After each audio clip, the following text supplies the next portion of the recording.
Hi everyone, in this session you're going to include appropriate vocabulary when writing a description. So this is following on from yesterday's lesson. So to get us started, I wrote a sentence here and I wonder if you can think of a describing word where the words are missing. So there are something trees on the island and there are lots of something flowers. Pause here and think, can you think of an adjective to describe the trees? And can you think of an adjective to describe the flowers?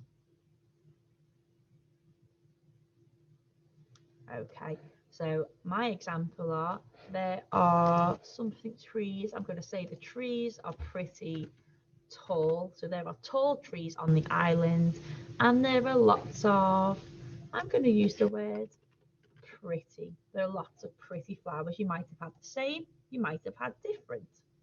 Let's have a look at the next one. The something sand is so soft and it is so quiet that all you can hear is the something sea. Ooh. How could we describe the sand? Lots of you might think of soft. Well, it says it's soft here, so we need to think of something different. Maybe we could think about what colour it is. Could say the yellow sand, but I think an even better word would be golden. So I'm going to change it to golden. The golden sand is so soft and it is so quiet that all you can hear is the something sea. Ooh, how could you describe the sea? All you can hear is that, I'm going to say calm sea. I'd like to think that the ocean would be really still and you might just hear a few little waves. You know, it sounds like a lovely place. Let's move on. Right, this is the same thing as yesterday, but just wanting to have a little think about it again.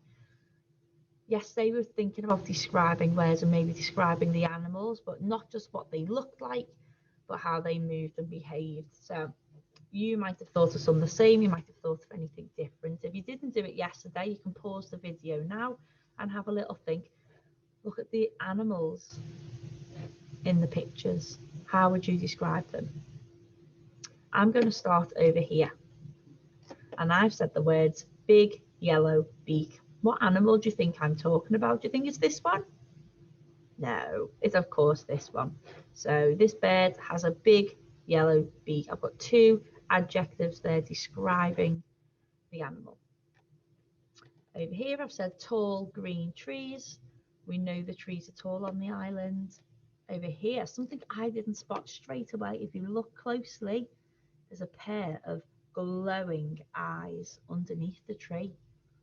That's something I spotted, but you have to be really good look at to see all of them. And describing how an animal moves, I said there's a small caterpillar scuttling. I thought that was a good word. Scuttling means if you move quickly with small steps, and obviously the caterpillar hasn't got very long legs, so it is going to scuttle across the leaf. I hope you thought of some good adjectives for those, because you might be able to use them in today's writing. Yesterday, your challenge was to write some describing words about the pictures that you could see of the island.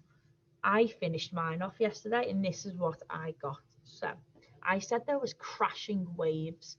So that's again the noise of being able to hear the waves crashing as they lap up onto the beach. We said the trees, we knew they were tall, but I thought, oh, what else could I say about the trees? And I thought we learned about this in science a little bit, about the trunk of the tree and how they're nice and thick as they get older and taller. So a thick trunk. I've said I can see some giant green leaves. And I thought to myself, oh, the plants look quite tropical. They're not plants that we see out on the playground or on the field. These are definitely tropical plants. So I wrote that. In this picture here, I said I could see a beautiful arch of flowers. You can see it going up over Nara's head. I thought that was quite nice. I've described this flower. It was pink and yellow. Again, I said tall trees, which I said before, and loud, strange animals. That was something from the book. Hopefully you thought of some of your own ideas. If you didn't do that yesterday, you could always steal some of mine. That's absolutely fine. And today we're going to use our plan, so use this work from yesterday, and we're going to write some sentences about what the island was like. I've got an example here for you that I'm going to read to you to help you have a think about what you could write. Now just think before you start, what could you describe on the island? You're going to describe the plants, you're going to describe the animals. Remember, you might talk about how Nara's feeling as well. And a good way to do that is to use your senses. We've talked about these in science. So think about what Nara can see, what she can smell, what she can hear, what she can feel. I haven't put taste on there because I don't think Nara will go around tasting the animals and the plants, but you never know. So my example says, when Nara arrived at the new island, she could tell that it was very different to her home. She stood on the soft golden sand and could see huge green trees everywhere. The trees were covered in green leaves and there were lots of thin vines. Nara could hear strange noises, but she did not know what they were. What a loud island it was. When she went to explore the island, Nara saw pretty flowers and there were colourful birds singing beautifully. Nara was shocked because she saw things she had never seen before. There were odd-looking creatures in the plants and wild monkeys swinging noisily through the trees. Nara loved the island, so she wanted to stay forever. Would her dad let her stay there?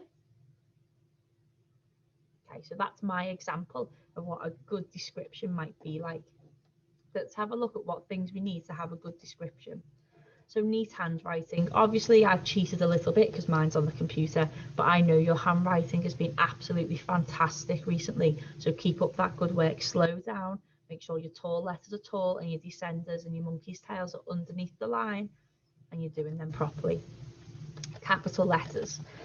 On my list here, you can see I've got capital letters for the starts of sentences. I've also got capital letters for Nara's name. Okay, Nara is somebody's name, and just like your name has a capital letter, her name needs one too. Next is punctuation.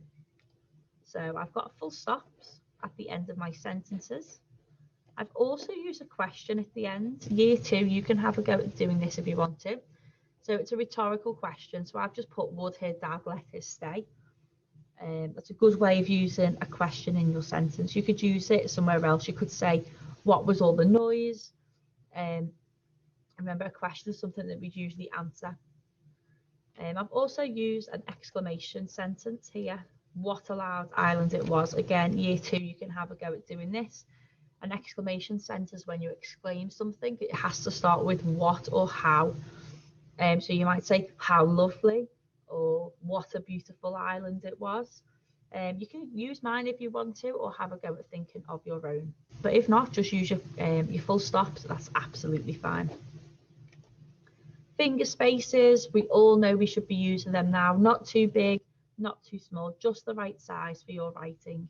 It just helps the reader read your writing and makes us enjoy it a little bit more.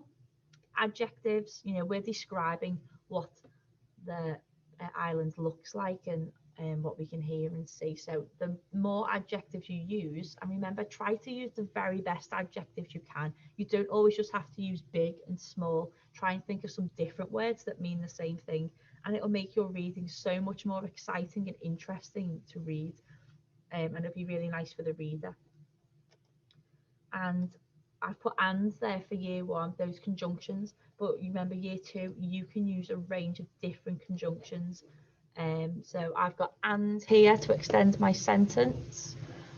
You might see the words because for year 2 as well. You could use so, which we have at the bottom. So try and use a range if you're in year 2, but if you're in year 1, just stick to your and as your conjunction to make your sentences a bit longer.